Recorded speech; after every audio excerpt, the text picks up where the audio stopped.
Didn't mark my measurements here. Sorry about that. My video cut out.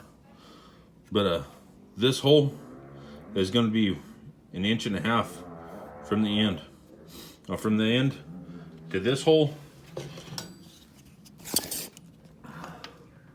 we're about 4 3/4, 4.5 maybe.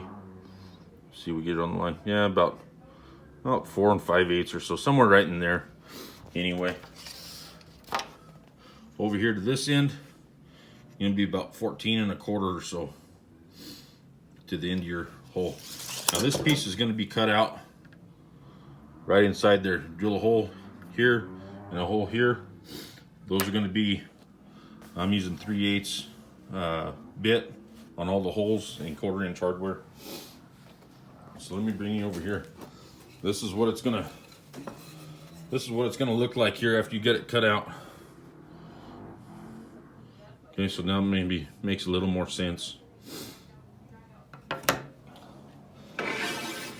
Right here is going to be the cutout piece.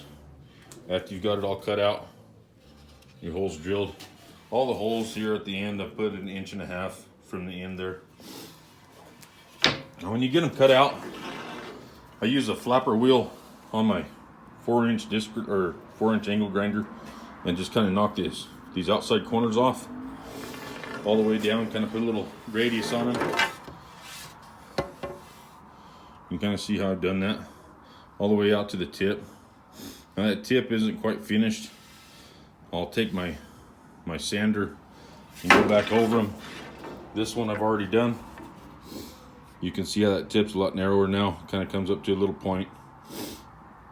But get rid of all your corners. Go over this corner right here, this outside edge that you've hit with the angle grinder and your flapper disc. Just make it nice and round. You'll be able to run your fingers down and feel it. You don't want any edges or anything like that that's going to get caught in the fur, get splinters and whatnot. Just knock all those corners down. Everything that you've cut out with your jigsaw, that's what I use, just a little jigsaw to cut this out. Cut it all out. Go over all these places where you've cut with a grinder, or with the sander I mean, and just knock the corners off of it. Just get rid of anything that'll pose a threat with a splinter or something like that. But that's the layout of these stretchers, guys.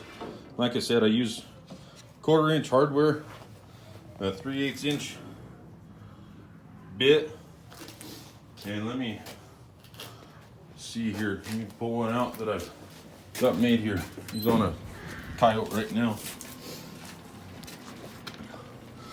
But this end over here, you can see this base piece that I've cut out.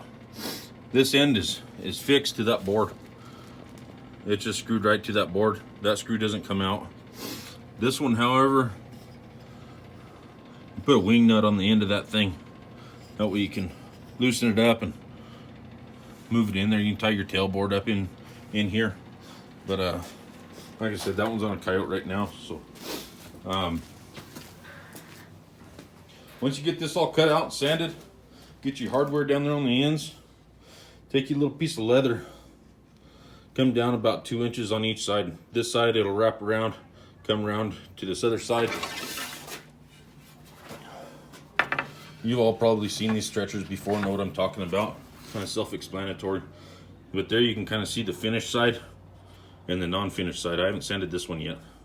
So you take about 2 inches from this side, come around, come down 2 inches on this side, put you a couple little screws through that piece of leather. That way it's got a hinge point. It can open up and close back up. So there you have it, guys. That's the layout for these stretchers that I'm building.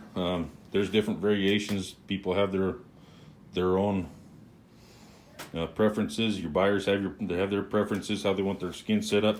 But that's a quick, simple way to do it. And hopefully you guys got it all. So I'll snap a couple pictures of this and put it on the post too. Thanks, guys.